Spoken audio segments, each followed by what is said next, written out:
My name is Thomas Blackwood, and I fix computers for a living. Not the glamorous kind of tech work you see in movies. I crawl under desks, untangle cables, and explain to middle managers why their passwords can't be password 123. It's honest work that pays the bills and keeps my hands busy, which is more than I can say for most people these days. The night everything changed started like any other. I was in the driveway at midnight wrestling with my Honda's transmission when Adrienne appeared in the garage doorway. She looked pale, almost ghostly in the fluorescent light, clutching her robe tight around her shoulders. "Tom," she said, her voice barely above a whisper, "I might be pregnant. I need space to process this." I wiped my hands on an old rag, studying her face. Adrienne worked as a senior manager at Hartwell and Associates, one of those law firms downtown with marble lobbies and partners who drive cars worth more than my annual salary. She was good at reading people, good at presenting information in ways that got the results she wanted. Right now, she was presenting vulnerability with surgical precision. "Take your time," I said, because that's what a supportive husband says. "Whatever you need to figure this out." She nodded, relief flooding her features. "Thank you for understanding. I just need some space to think about what this means for us, for our future." I watched her retreat into the house, noting how quickly her posture straightened once she thought I couldn't see her anymore. 20 years of marriage teaches you things about a person. Adrienne was many things: ambitious, intelligent, occasionally ruthless in her professional dealings, but she'd never been uncertain about anything important. The woman who'd negotiated our mortgage terms with the precision of a contract attorney was now claiming she needed processing time for a maybe pregnancy. The next morning, I found the test in the bathroom trash. Negative. One clear, unambiguous line that required no interpretation, no processing, no space to contemplate. I held the plastic stick up to the light, confirming what I already knew. No pregnancy existed to contemplate, no future required discussion, no space was actually needed, which meant last night's performance had been exactly that, a performance. I sat on the edge of our bed, turning the test over in my hands. Adrienne had already left for work, her coffee mug rinsed and placed in the dishwasher with characteristic efficiency. She'd kissed my cheek and reminded me about Carly's parent-teacher conference next week, playing the role of concerned wife and mother with the same calculated precision she'd used to deliver her pregnancy announcement. My phone buzzed, a text from Adrienne. "Still processing everything. Might be late tonight. Don't wait up." Processing. That word was starting to irritate me. I called in sick to work, something I hadn't done in 3 years, and spent the day thinking. If Adrienne wasn't pregnant, what exactly was she processing? And where would someone go to process feelings that couldn't be processed at home, with the husband who'd supposedly fathered the non-existent child? By evening, I had my answer.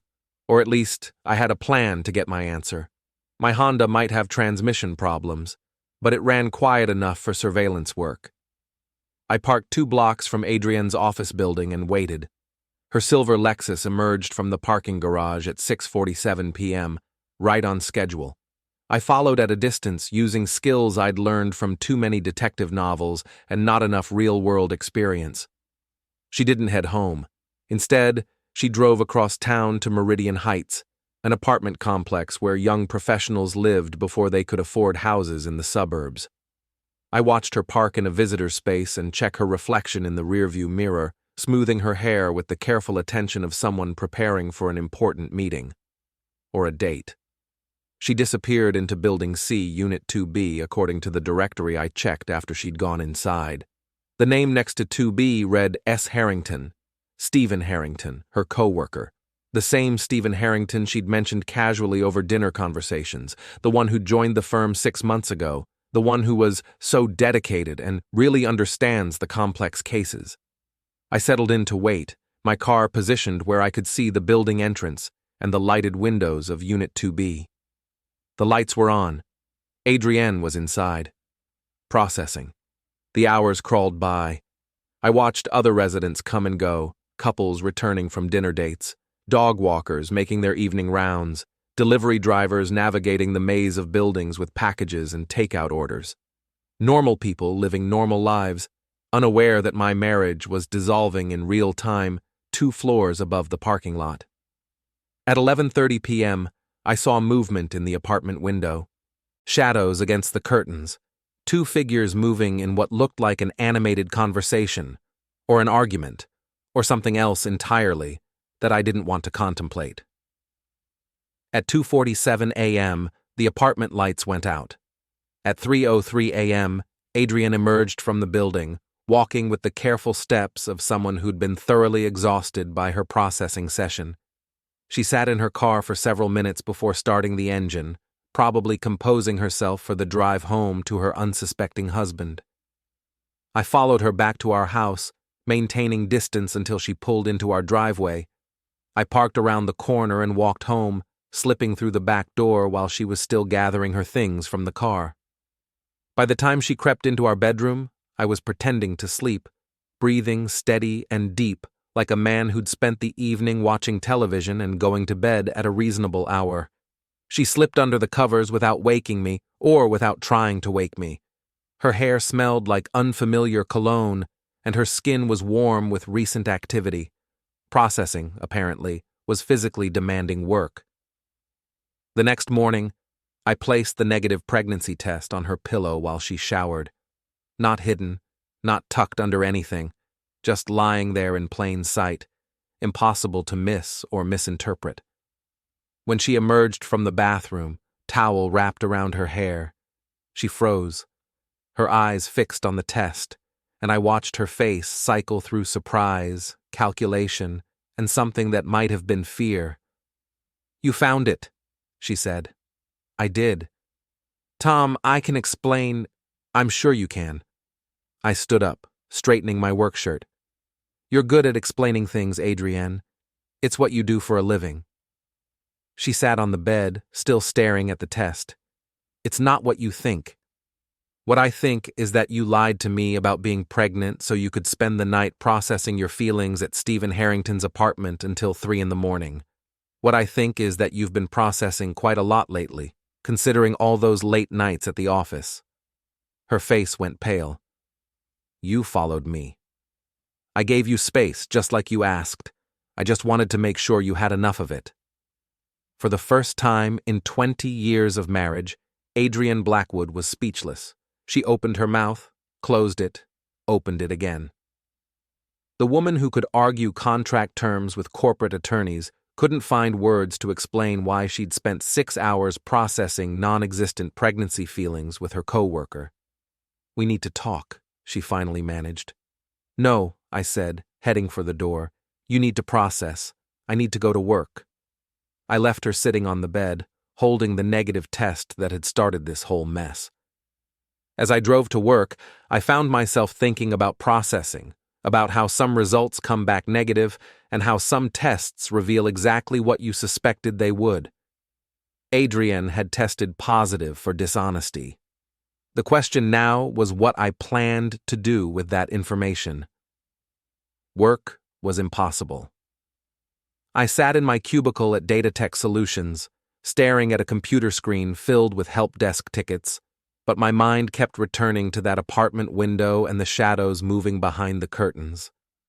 Every few minutes, I'd check my phone, hoping for some message from Adrienne that might explain everything in a way that didn't involve her processing feelings with another man until 3 in the morning. No messages came. Around lunch, I decided to conduct a little research. Stephen Harrington wasn't hard to find online. Lawyers love their professional profiles. LinkedIn showed a 38-year-old corporate attorney with an expensive smile and a background at firms in Boston and Hartford. His bio mentioned his passion for complex litigation and challenging cases, which apparently included my wife. His social media presence was carefully curated but revealing. Photos from the firm's holiday party showed him standing close to Adrienne, her hand resting on his arm in a way that suggested familiarity.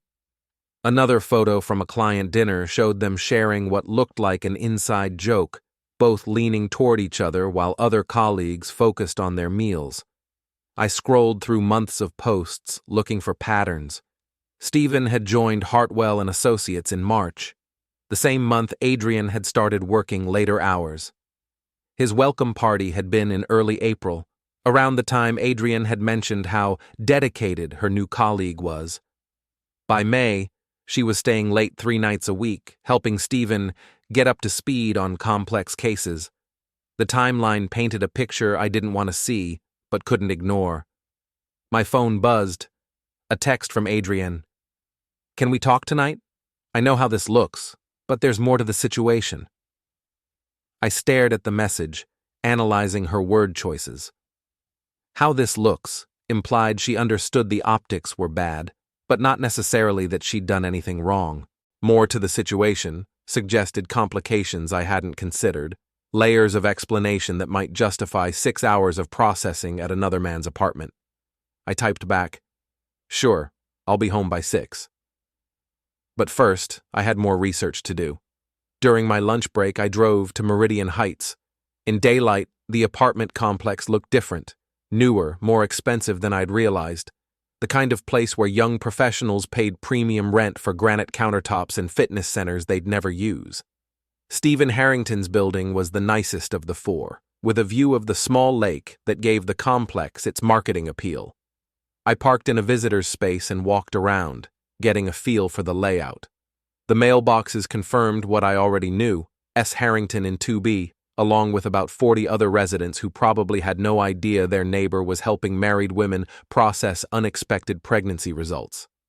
Back at work, I found myself thinking about Adrienne's explanation. What could possibly justify her behavior?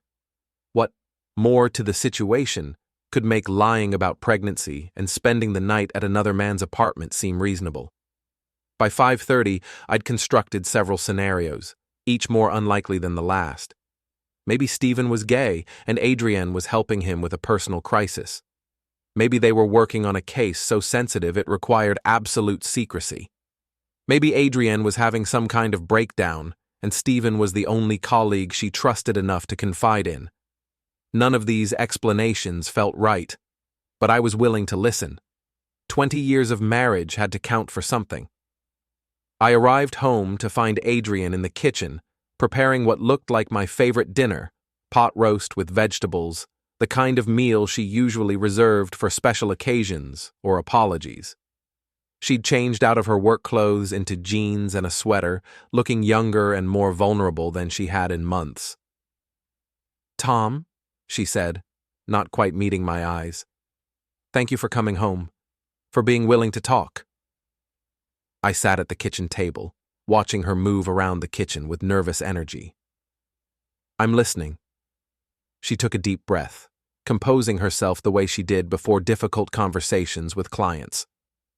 "First, I want you to know that I never meant for any of this to happen. The situation with Stephen, it's complicated."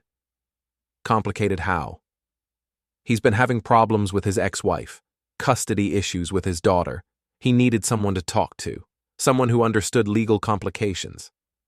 She stirred the vegetables with unnecessary attention. "I've been helping him navigate the situation." "At 3 in the morning?" "Time gets away from you when you're dealing with emotional issues. His ex-wife has been calling at all hours, making threats about the custody arrangement. I stayed to help him document everything for his attorney." I nodded, processing this explanation. It was plausible, even reasonable. Divorce and custody battles were messy, complicated things that often required long conversations and detailed documentation. If Stephen was struggling with his ex-wife, Adrienne's legal expertise would be valuable. "What about the pregnancy test?" I asked. She turned to face me, her expression carefully controlled. "I was late. I panicked. I bought the test but couldn't bring myself to take it immediately. When I finally did and it was negative, I was so relieved I didn't think clearly about how to tell you." "So you lied about maybe being pregnant?" "I was scared, Tom. Scared about what another child would mean for us, for our future. When the test was negative, I needed time to process my feelings about the whole situation, about how much the possibility had terrified me. Her explanation had the ring of truth, or at least partial truth. We'd talked about having another child years ago, before deciding that Carly and Liam were enough. An unexpected pregnancy at this stage would have been complicated, disruptive to the life we'd built. But something still felt wrong. The timeline, the secrecy, the way she'd performed vulnerability the night before, it all felt too calculated, too convenient. "Why Stephen's apartment?" I asked. "Why not talk to me about your feelings?" "Because I knew you'd want to fix everything immediately. You'd want to plan and organize and make decisions before I'd figured out what I was feeling." She sat across from me, reaching for my hands. Stephen just listened. He didn't try to solve anything or tell me what I should feel. I looked at our joined hands, thinking about the shadows I'd seen in the apartment window, the way she'd checked her reflection before going inside, the cologne scent in her hair when she'd come home. "Are you having an affair?" I asked directly. "No," she said without hesitation. "Tom, I would never do that to you, to our family. Stephen is a colleague and a friend who needed help with a difficult situation. That's all." I wanted to believe her. The alternative, that my wife of 20 years was lying to my face while holding my hands, was too painful to fully accept. But doubt had taken root, and doubt has a way of growing in the dark spaces between words. "Okay," I said finally. "I believe you." Relief flooded her face. "Thank you. I know how it must have looked, but I promise you, there's nothing inappropriate happening between Stephen and me." We ate dinner in relative peace, talking about normal things: Carly's college applications, Liam's soccer season, the leak in the basement that I needed to fix. Adrienne seemed more relaxed than she had in weeks, as if confessing her fears about the pregnancy scare had lifted a weight from her shoulders. But as we cleaned up the dishes, I found myself watching her movements, listening to her words with new attention. The woman I'd married was honest to a fault, sometimes brutally so. The woman sitting across from me had just spent 20 minutes explaining why she'd lied about being pregnant and spent the night at another man's apartment. People change over 20 years. Maybe Adrienne had learned that sometimes the truth was more complicated than honesty could handle. Maybe I was being paranoid, looking for deception where only fear and confusion existed. Or maybe my wife was a better liar than I'd ever imagined. That night, as she slept beside me, I stared at the ceiling and wondered which version was true. In the morning, I decided to find out. I started paying attention to details I'd previously ignored. Adrienne's schedule, her phone habits, the way she talked about work. Everything became potential evidence in a case I wasn't sure I wanted to solve. The first thing I noticed was her newfound dedication to fitness. 3 mornings a week, she left for the gym at 6 a.m., returning with the glow of someone who'd had an excellent workout.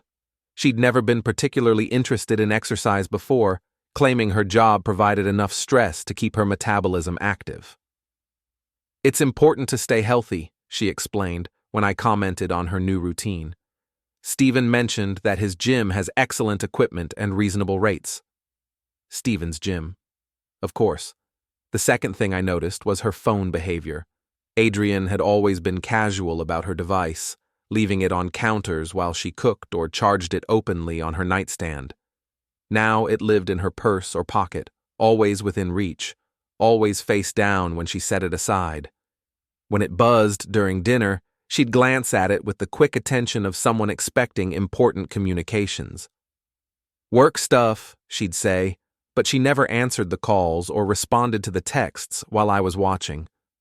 The third thing I noticed was her improved mood. For someone who'd recently experienced a pregnancy scare and was helping a colleague through a difficult custody battle, Adrienne seemed remarkably cheerful. She hummed while getting ready for work, smiled at private thoughts, and showed more energy than I'd seen from her in months. People don't usually get happier when their lives become more complicated, unless the complications are the kind that make you feel alive again. I decided to test my suspicions. "How's Stephen doing with his custody situation?" I asked one evening while we watched television. "Better," she said, without looking away from the screen. "His attorney thinks they can reach an agreement without going to court." "That's good. What's his daughter's name again?" A pause. Brief, but noticeable. "Emma. She's 7. I nodded, filing the information away. The next day, I did some research on Stephen Harrington's divorce proceedings. Public records are wonderful things when you know where to look, and my job had taught me how to navigate databases most people never knew existed. Stephen Harrington had been divorced for 3 years. His custody arrangement had been finalized 2 years ago. He had no daughter named Emma. His only child was a son named Michael, age 12, who lived with his mother in Connecticut. Adrienne had lied. Again. That evening, I tried a different approach. "I was thinking we should have Stephen over for dinner sometime. It sounds like he's been a good friend to you." "Oh, that's sweet of you to offer," she said, but I caught the flash of panic in her eyes. "But he's very private about his personal life. I don't think he'd be comfortable with that." "Maybe just drinks then. I'd like to meet the person who's been helping my wife through difficult times." "Let me think about it," she said, which we both knew meant no. I spent the next week documenting Adrienne's schedule with the methodical attention I usually reserved for troubleshooting network problems. She left for the gym Monday, Wednesday, and Friday at 6 a.m., returning by 8 a.m. She worked late Tuesday and Thursday, arriving home after 9 p.m. with takeout dinners and apologies for missing family time. On Saturday morning, she announced she needed to go into the office for a few hours to help Stephen prepare for a Monday meeting. "On the weekend?" I asked. "Unfortunately, yes. This case has a tight deadline, and Stephen needs help reviewing the documentation." She left at 10 a.m., dressed in jeans and a sweater that showed more skin than her usual weekend attire. I waited 30 minutes, then followed. She didn't go to the office. Instead, she drove to a restaurant across town, the kind of place with outdoor seating and a reputation for excellent brunch. I parked where I could see the entrance and waited. At 10:47 a.m., Stephen Harrington arrived. He was taller than I'd expected, with the kind of confident posture that comes from expensive suits and regular gym sessions. He wore khakis and a polo shirt that emphasized his build, and he moved with the casual arrogance of someone who'd never had to crawl under a desk to fix someone else's mistakes. Through the restaurant's large windows, I watched them settle at a corner table. Adrienne sat with her back to the window, but I could see Stephen's face clearly. He was animated, gesturing as he talked, leaning forward with the intense attention of someone completely focused on his companion. This wasn't a business meeting. Business meetings don't involve lingering touches when passing menus, don't include the kind of intimate laughter I could see shaking Adrienne's shoulders, don't last 2.5 hours with multiple coffee refills and shared desserts. I took photos. Not many, just enough to document what I was seeing. Evidence for a case I was building without knowing what verdict I wanted. When they finally left the restaurant, they walked to their cars together. Stephen said something that made Adrienne laugh. Then he touched her arm in a gesture that was casual and familiar. They stood close together for several minutes, talking in the intimate way of people who shared secrets. Then Adrienne got in her car and drove home to tell me about her productive morning at the office, helping Stephen prepare for his important Monday meeting. I arrived home 10 minutes after she did, carrying groceries I'd purchased as an alibi for my absence. "How was the office?" I asked. "Productive," she said, not meeting my eyes. "We got a lot accomplished." "Good. Stephen seems like a dedicated colleague." "He is. Very professional." I unpacked groceries while she showered, thinking about the word professional and how it applied to 2.5-hour brunches with intimate conversation and lingering touches. That evening, I made a decision. I was tired of collecting evidence for a case I already understood. Adrienne was having an affair with Stephen Harrington, had been having an affair for months, and was lying to me with the practiced skill of someone who'd gotten comfortable with deception. The question now wasn't whether she was cheating. It was what I planned to do about it. I could confront her directly, demand the truth, and hope for some kind of reconciliation. I could file for divorce, divide our assets, and try to rebuild my life at 42 years old. I could pretend I didn't know and hope the affair burned itself out naturally. Or I could do something else entirely. That night, I lay awake thinking about processing, about how Adrienne had used that word to justify her deception, how she'd claimed to need space and time to handle her feelings about a pregnancy that never existed.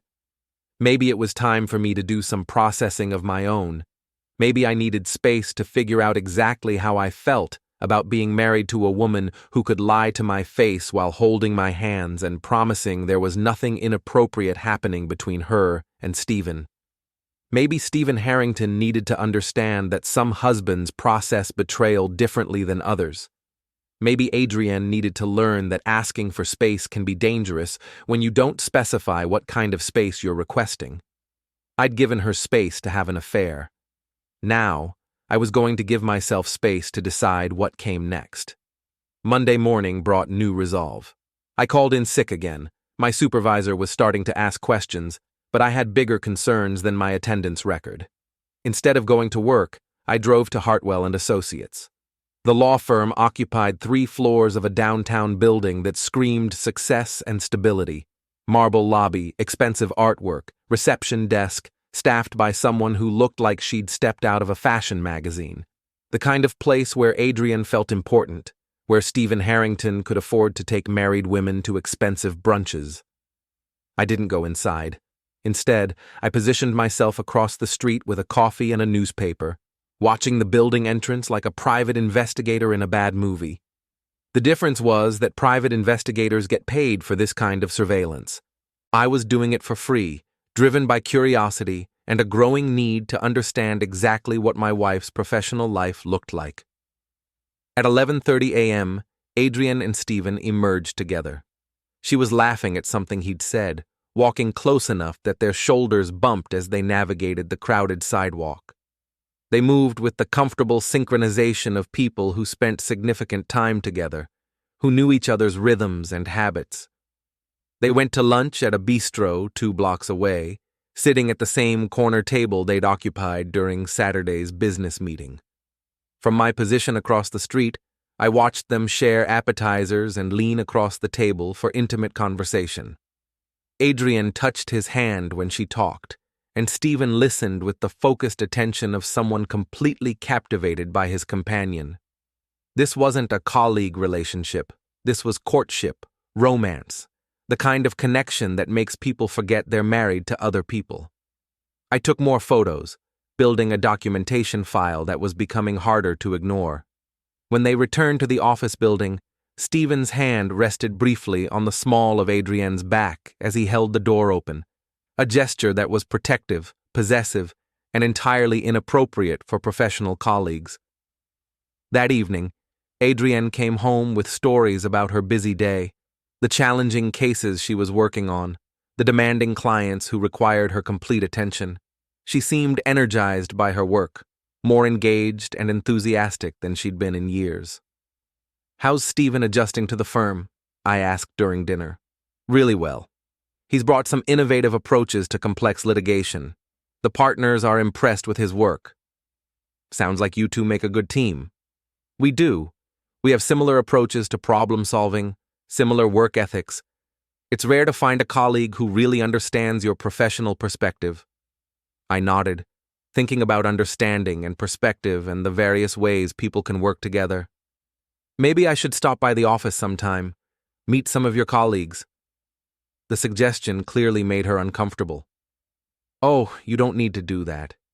Everyone's so busy and the office environment is pretty formal. It wouldn't be very interesting for you." "I'm interested in your work, Adrienne. I'd like to see where you spend so much of your time." "Maybe sometime," she said, which again meant no. After dinner, I retreated to my home office and began researching Stephen Harrington more thoroughly. Social media profiles, professional associations, public records. I compiled information with the systematic approach I used for complex technical problems. Stephen had been married for 8 years before his divorce.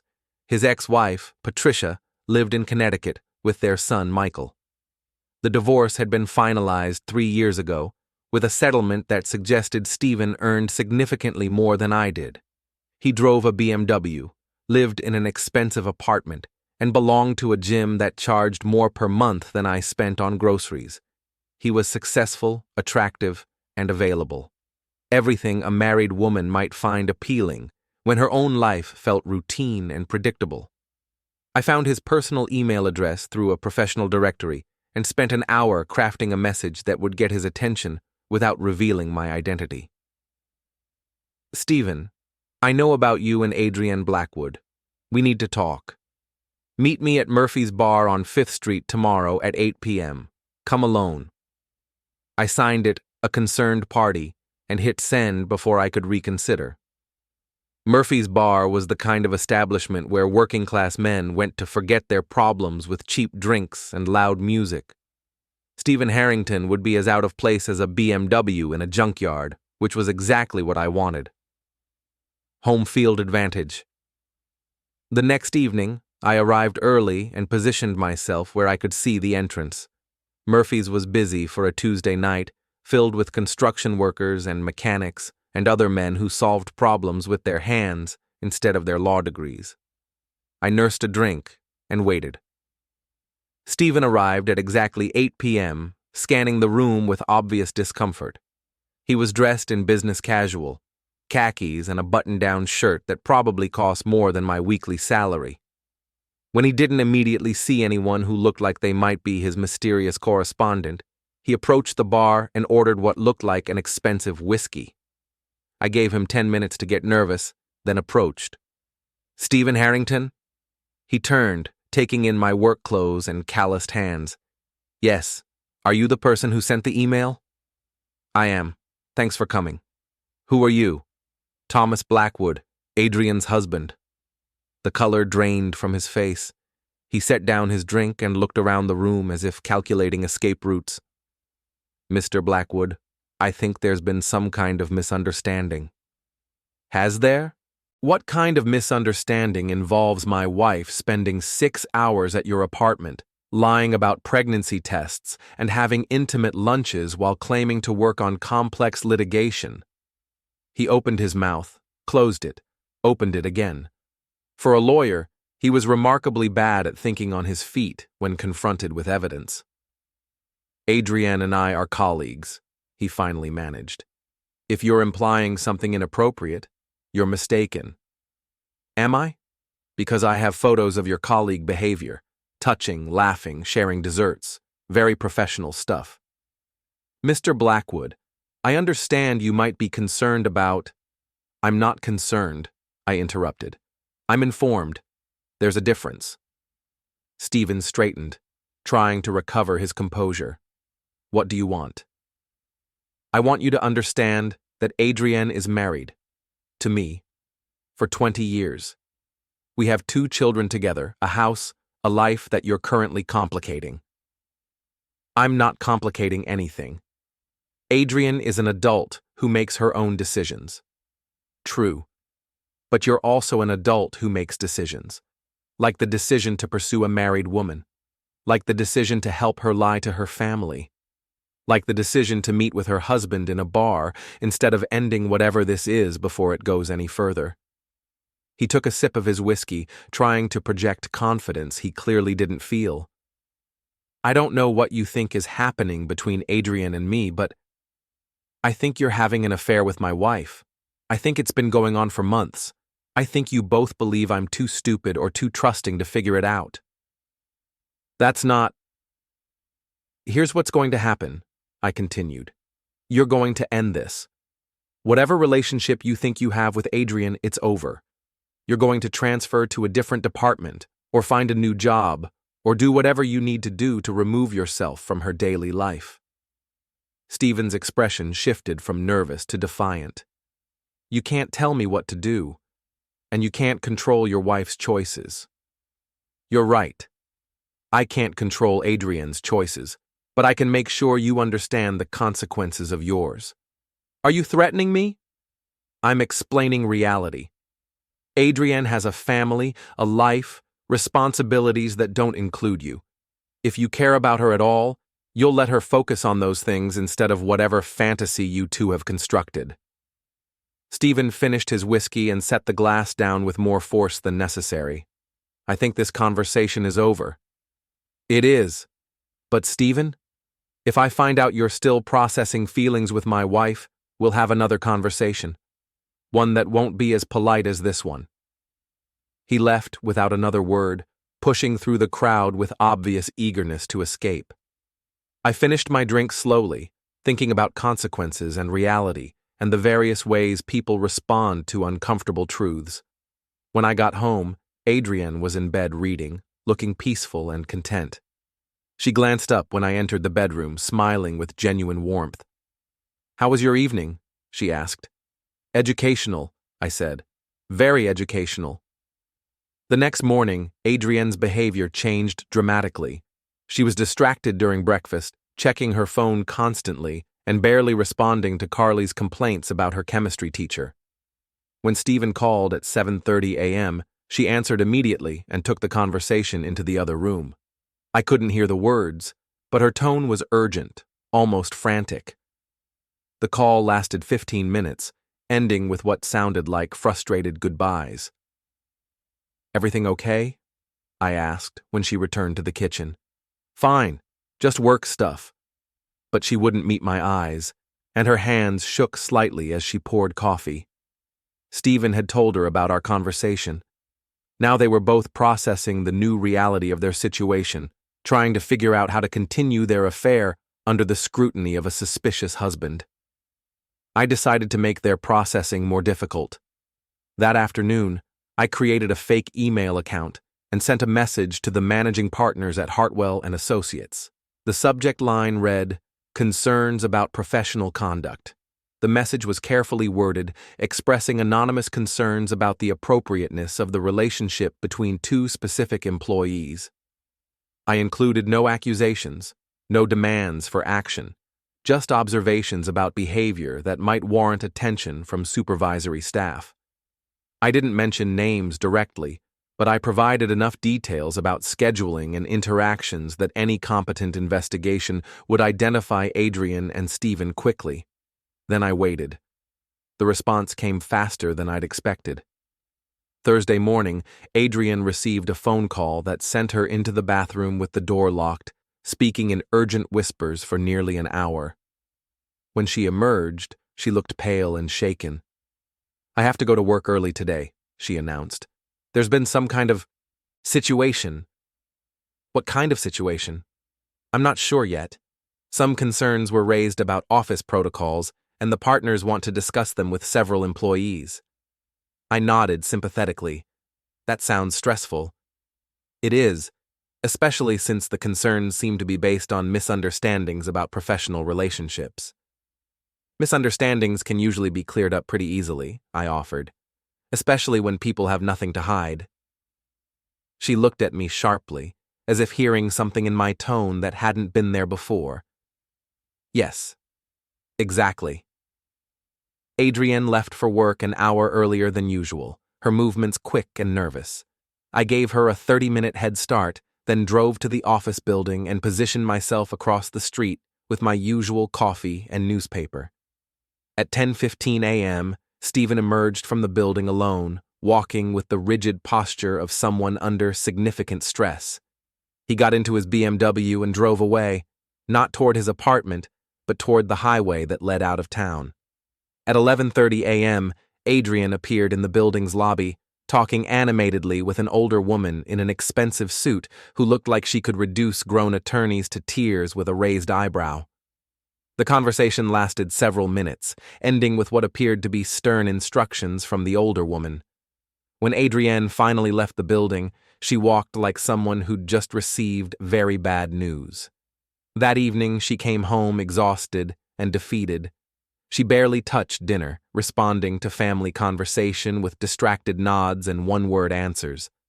When Carly asked about her day, Adrienne's response was sharp enough that our daughter retreated to her room with wounded confusion. "Rough day at work?" I asked after the kids had disappeared upstairs. "The worst." She rubbed her temples like she was fighting a headache. "Someone made complaints about office conduct.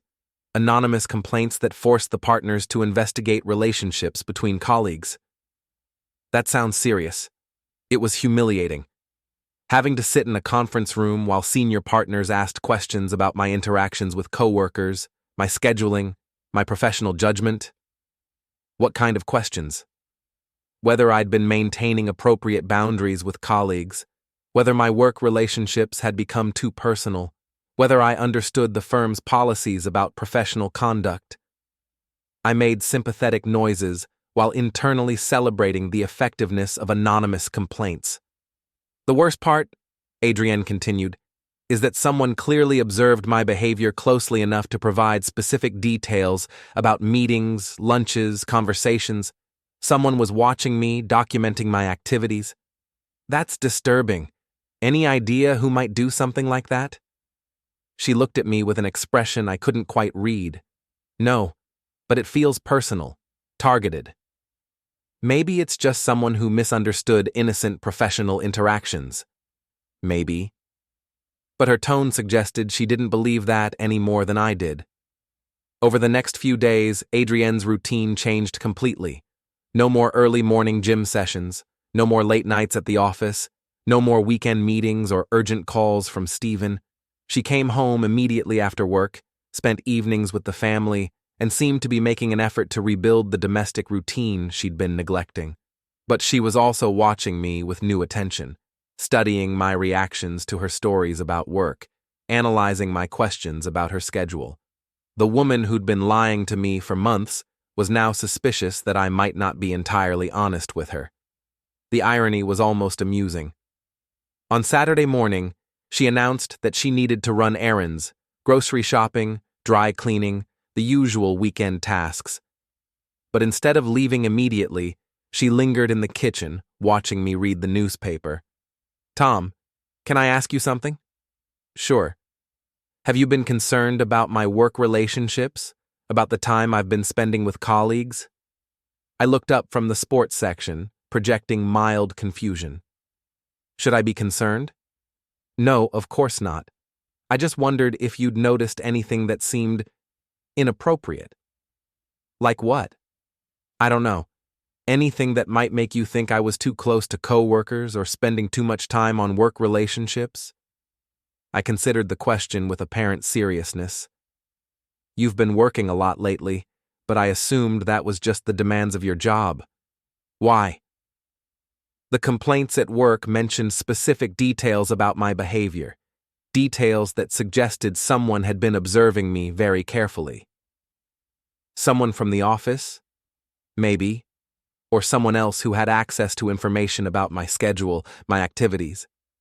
She was fishing, trying to determine if I knew more than I was admitting. The conversation felt like a chess match, where both players were pretending not to understand the rules. "That's weird," I said finally. "But I'm sure the partners will figure out who made the complaints and why." "I hope so. It's unsettling to think someone was watching me without my knowledge." "I can imagine. Privacy is important, especially when people might misinterpret innocent behavior." She nodded, but her expression remained troubled. "Yes, innocent behavior that could look suspicious to someone who didn't understand the context." "Context is everything," I agreed. "Good thing you and Stephen can explain the context of your professional relationship." Her face went completely still.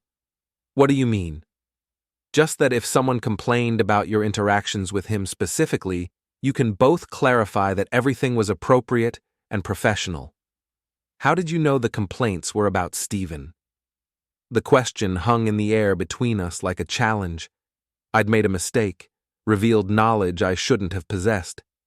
Now we were both pretending not to understand what was really happening. "Lucky guess," I said. "You mentioned he was the colleague you'd been helping with his custody situation. If someone was concerned about professional boundaries, they might misunderstand your efforts to help him." She stared at me for a long moment, and I could see her mind working, processing possibilities and implications. Yes, she said finally. That's probably it. But we both knew it wasn't. The pretense became unbearable. For 2 weeks, Adrienne and I circled each other like suspicious cats, each knowing the other was hiding something, neither willing to break the stalemate with direct confrontation. She continued her reformed schedule, home for dinner, present for family activities, no mysterious phone calls or urgent work emergencies. But the effort felt performative, like she was playing the role of devoted wife and mother, while her real attention was elsewhere. I continued my surveillance, though it had become largely unnecessary. Stephen's BMW no longer appeared at restaurants where Adrienne happened to be having lunch. Her phone stayed silent during family time. Whatever relationship they'd been conducting had either ended or gone deeper underground. The breaking point came on a Thursday evening in late October. Adrienne was helping Liam with his homework while I cleaned up after dinner, both of us maintaining the domestic routine that had become our shared performance. Her phone buzzed with a text message, and she glanced at it with the quick attention that had become habitual. This time, her reaction was different. Her face went pale, then flushed with what looked like anger or fear. She excused herself and took the phone into the other room, but her voice carried through the thin walls of our house. "You can't do this now," she was saying. "We agreed to wait until things settled down." A pause, then, "I don't care what you're feeling. The timing is impossible." Another pause. "No, absolutely not. Tom is already suspicious, and the office situation is barely under control." I moved closer to the doorway, abandoning any pretense of not listening. "Stephen, you need to be patient. This is complicated, and rushing things will ruin everything we've worked for." Everything they'd worked for. The phrase hit me like cold water, washing away the last remnants of doubt about what I'd been witnessing. This wasn't a casual affair that had gotten out of hand. This was a planned relationship, something they'd both invested in, something with goals and strategies and long-term implications. "I can't leave him right now," Adrienne continued. "The kids, the house, the financial situation, it all has to be handled carefully." She was planning to leave me, not just having an affair, but actively working toward ending our marriage. The late nights, the lies, the careful performance of the last 2 weeks, it had all been preparation for a future that didn't include me. I backed away from the door and returned to the kitchen, my hands shaking as I loaded dishes into the dishwasher. 20 years of marriage, 2 children, a life we'd built together, and she was discussing it like a business transaction that required careful timing and strategic planning. When she returned to the kitchen, her expression was carefully neutral. "Sorry about that. Work call." "This late?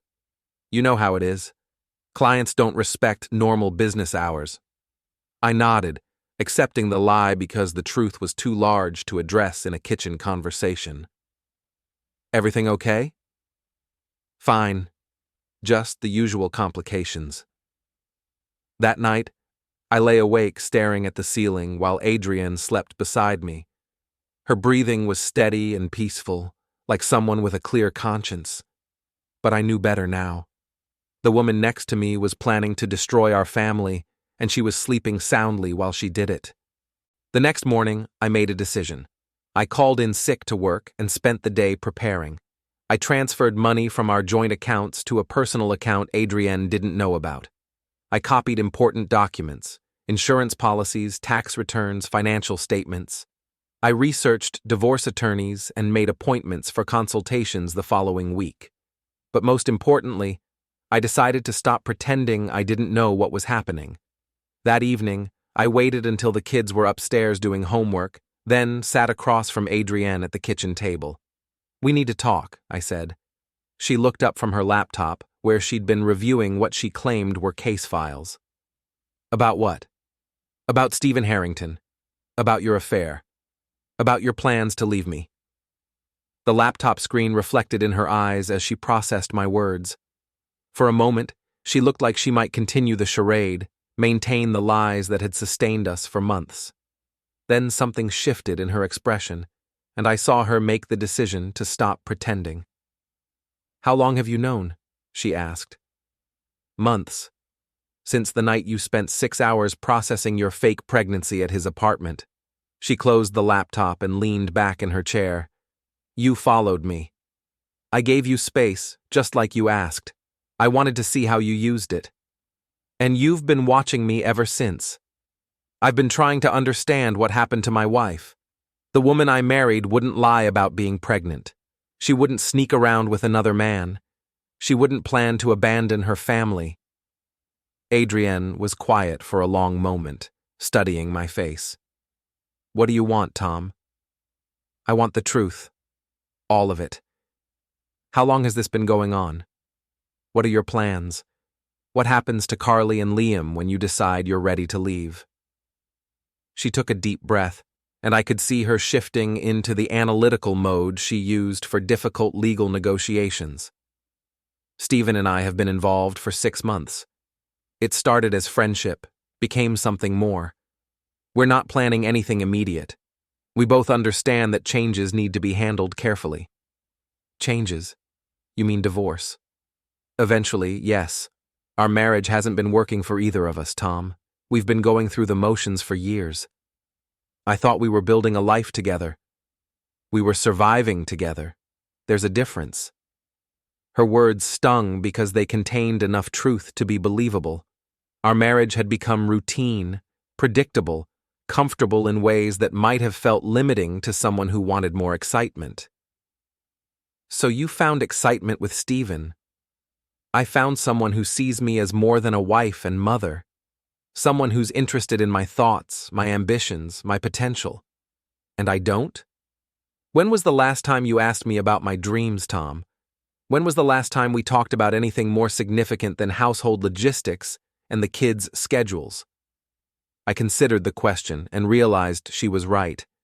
Somewhere in 20 years of marriage, we'd stopped being lovers and become business partners managing a domestic enterprise.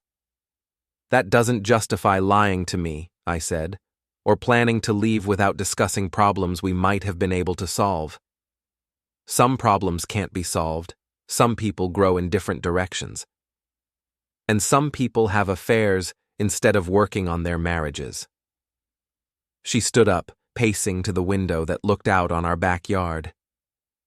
"I never meant for it to happen this way, but Stephen makes me feel alive in ways I'd forgotten were possible." "What about our children?" "They'll adjust. Children are resilient, and they deserve to see their parents happy instead of just functional." "You think destroying their family will make them happy?" "I think showing them that people can make difficult choices for the right reasons will teach them important lessons about life." We were arguing in circles, each defending positions that felt reasonable from our respective perspectives. Adrienne saw herself as someone brave enough to pursue happiness. I saw her as someone selfish enough to abandon responsibility. "What happens now?" I asked. "Now we figure out how to handle this like adults, how to separate our lives with minimal damage to everyone involved." "Including Stephen?" "Stephen is prepared to be patient while we work through the practical aspects of ending our marriage." I almost laughed at the phrase practical aspects, as if 20 years of shared life could be reduced to logistics and paperwork. "And if I don't want to cooperate with your timeline?" Her expression hardened. "Then things will become more difficult for everyone, but they'll happen anyway, Tom.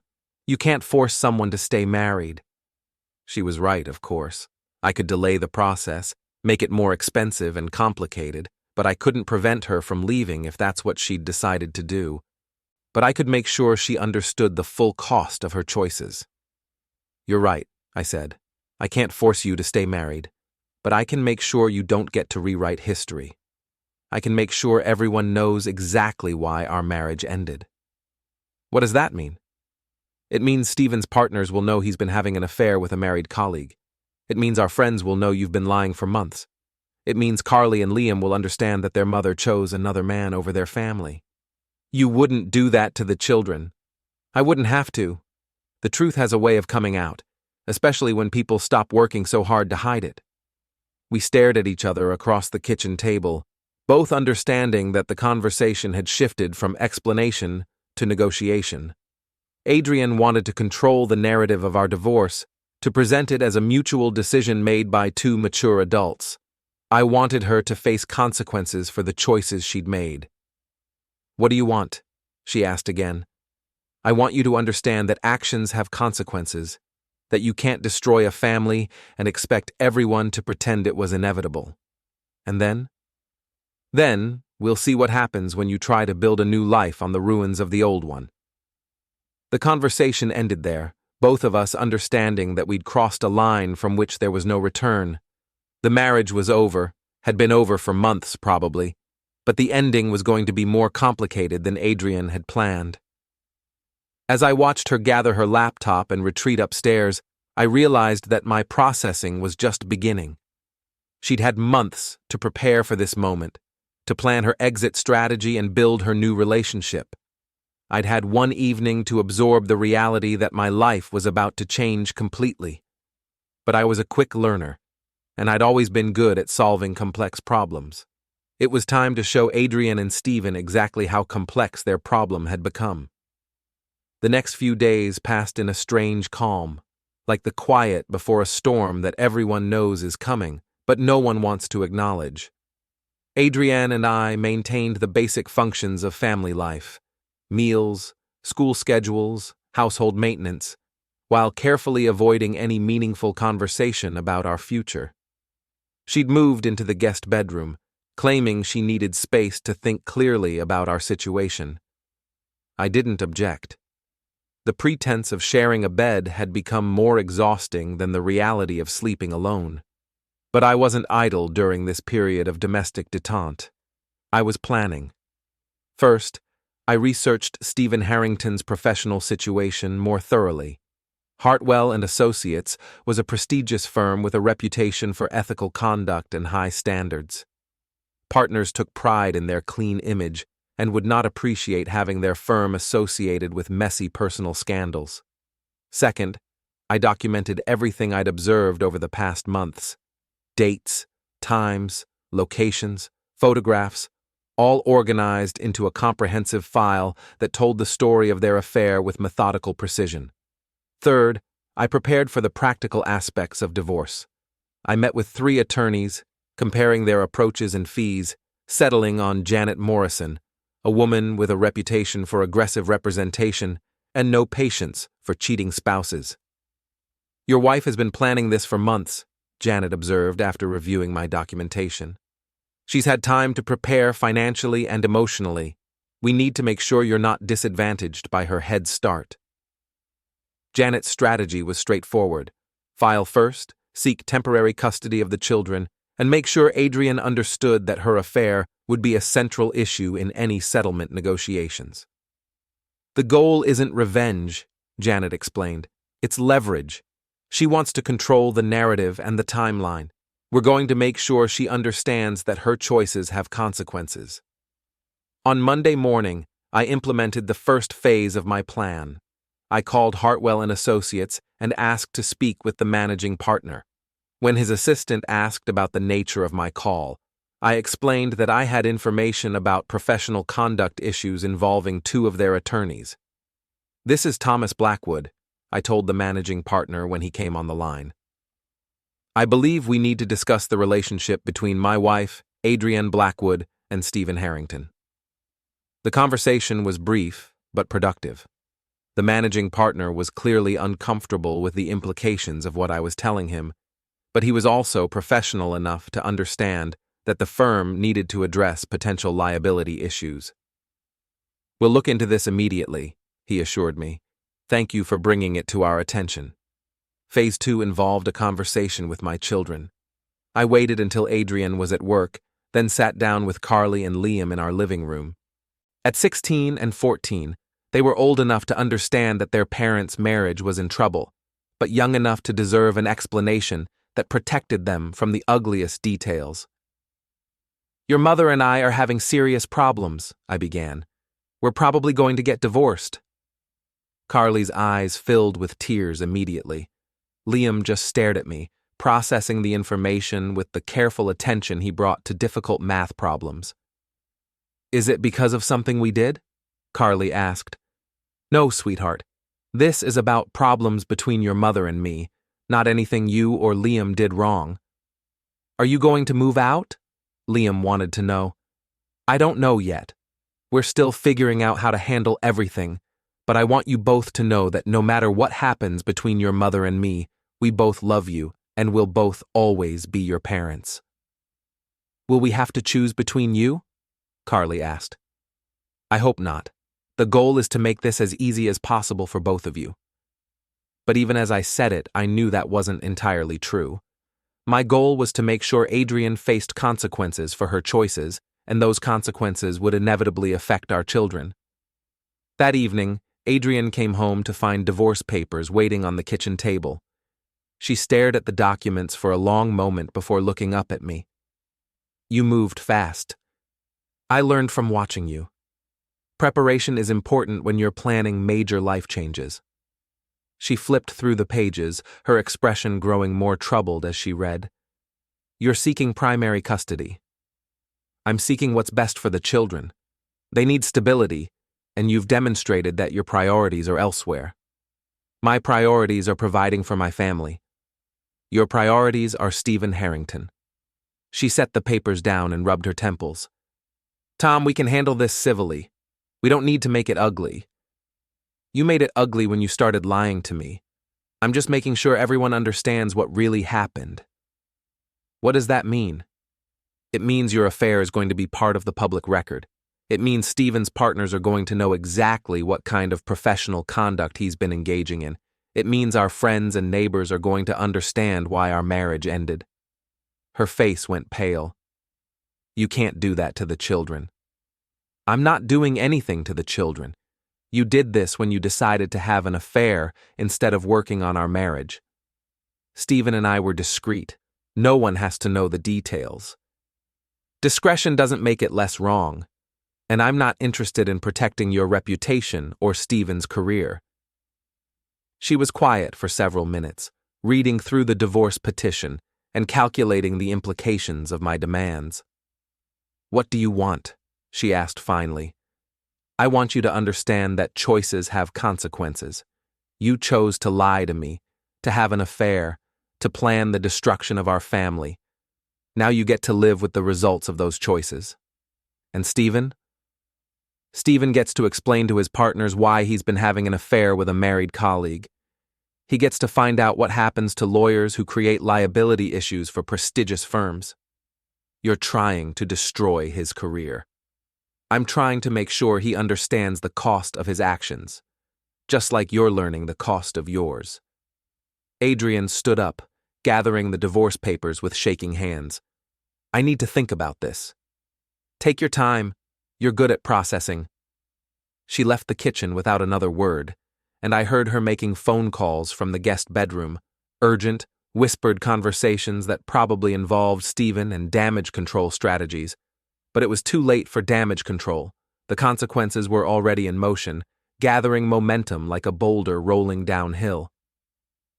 The next morning, Stephen Harrington was called into a meeting with the managing partners at Hartwell and Associates. By afternoon, rumors were circulating through the firm about professional conduct investigations and potential disciplinary actions. Adrienne came home that evening looking defeated. "They suspended Stephen pending a full investigation," she said. "His clients have been reassigned, and he's been banned from the office." "That's unfortunate. Tom, you're destroying an innocent man's career." "Stephen isn't innocent. He's an attorney who pursued a married woman, helped her lie to her family, and created liability issues for his firm. Those are the facts. The facts are that two people fell in love and made mistakes while trying to handle a complicated situation. The facts are that two people decided their desires were more important than their responsibilities.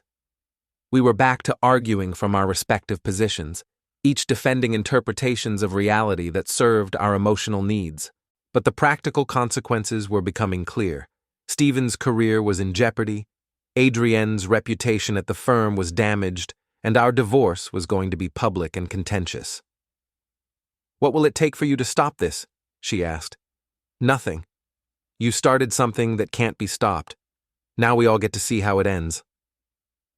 That night, I lay in bed thinking about consequences and justice and the various ways people pay for their choices. Adrienne had wanted space to process her feelings about a fake pregnancy, time to plan her exit from our marriage, freedom to pursue a relationship with another man. I'd given her the space she requested. Now she was learning that some spaces are larger and lonelier than others. The processing was just beginning.